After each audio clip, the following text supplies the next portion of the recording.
Vamos começar mais um vídeo do eliminado da Copa, né? O gibizinho do eliminado. Hoje a gente vai falar da Arábia Saudita. Ela tem ou não tem um mercado de quadrinhos? Ela tem ou não tem uma cultura de quadrinhos?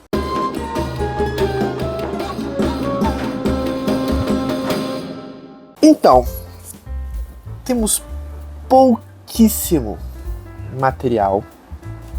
Pelo menos a pesquisa que eu fiz, assim, não achei muita coisa. Mesmo pesquisando em árabe, obrigado, Google Tradutor, não achei muita coisa.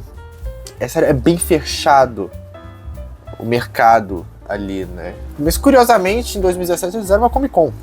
Primeira Comic Con, né? Só que é bem complicado, porque o processo, a história da Arábia Saudita é bem conturbada em relação a proibições de material estrangeiro, americano e coisa do tipo.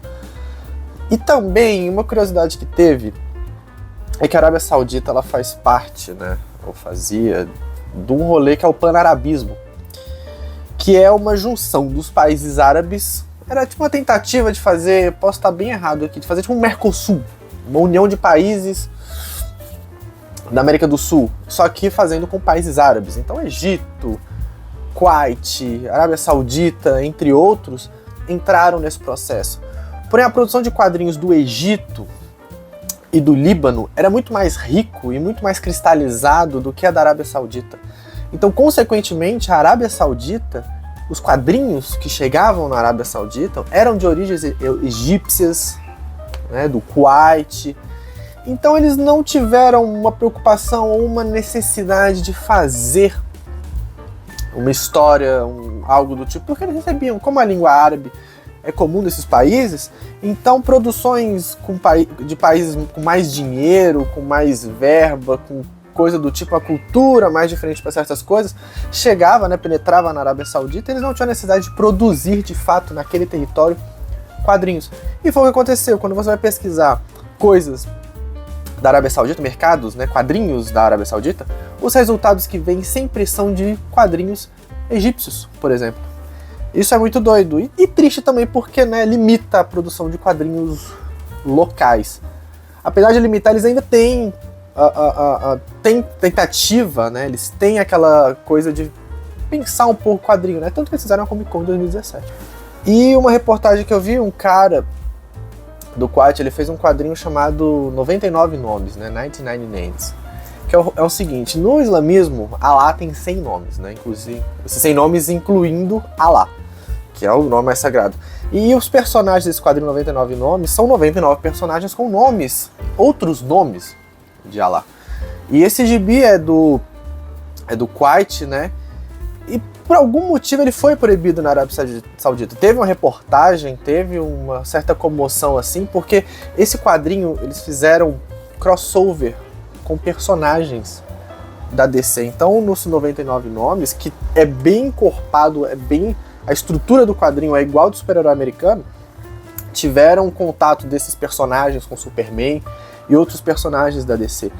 Isso causou uma certa, não vou dizer uma revolta, mas um certo atrito com a Arábia Saudita, que proibiu esses quadrinhos lá, mesmo ele sendo tematicamente islâmico, né? São personagens com nomes de Alá, com poderes e tudo mais, mas foi proibido na Arábia Saudita. Depois de um tempo teve conversas, teve negociações e tudo mais, e o gibi foi liberado. Mais uma vez, como eu tinha falado anteriormente, não é um gibi produzido na Arábia Saudita, produzido em outros países da língua árabe, mas que chegam na Arábia Saudita. E eu acredito que seja por conta desse panarabismo, né?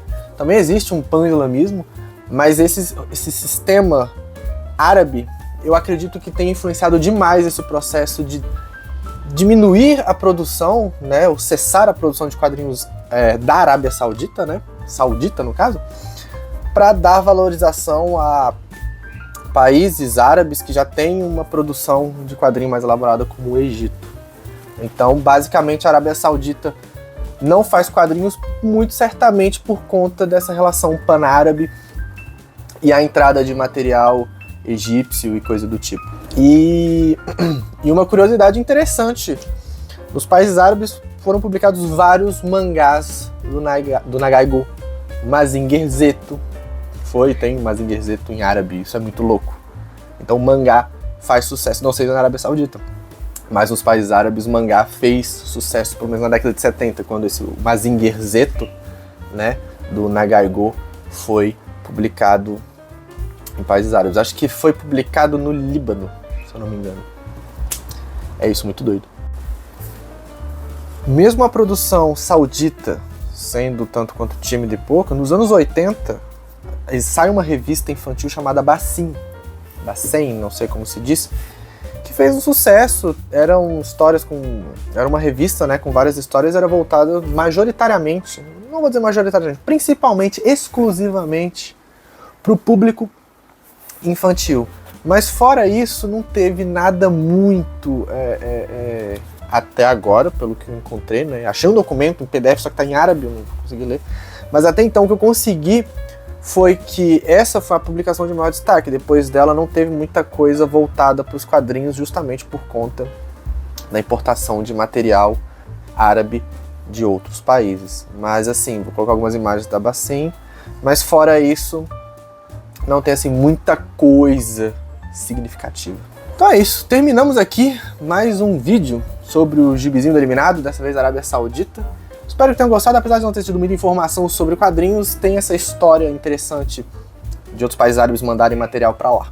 Então é isso, quem tiver gostado, mete o dedo nesse like, compartilhe e se inscreva.